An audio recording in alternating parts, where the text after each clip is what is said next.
Għarraba sena se jittella il-Valletta Green Festival li din is-sena se jkun bejn it-3 u s-6 ta' Mejju.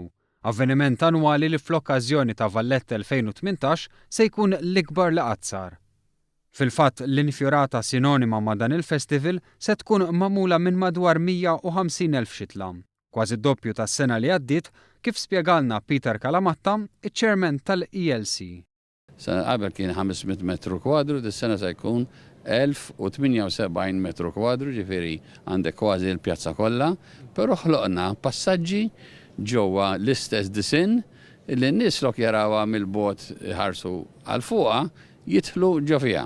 Barra minn hekk din is-sena se jkun hemm numru ta' innovazzjonijiet oħra, kif spjega ċ-chairman ta' Valletta 2018 Jason Mikallef, fosthom fuq il-bejt tal-Main Guard fejn saret il-konferenza tal-aħbarijiet.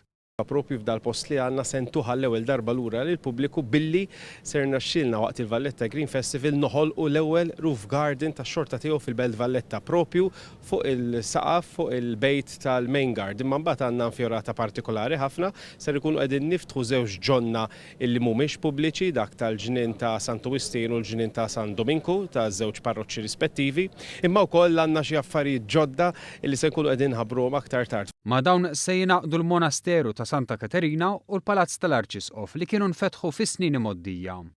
Is-Segretarju Parlamentari għal Valletta 2018 Deo De Battista qal li din l-attività hija waħda minn sensiela li qed jiġu organizzati f'pajjiżna, ħafna minnhom fil-programm ta' Valletta 2018.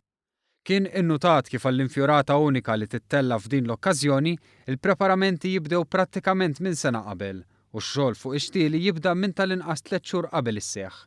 Dan f'infjorata magħmula minn xtieli ħajjin, xtieli li fl-aħħar tal-attività in-nies tkun tista' toħodhom magħha lejn djarha.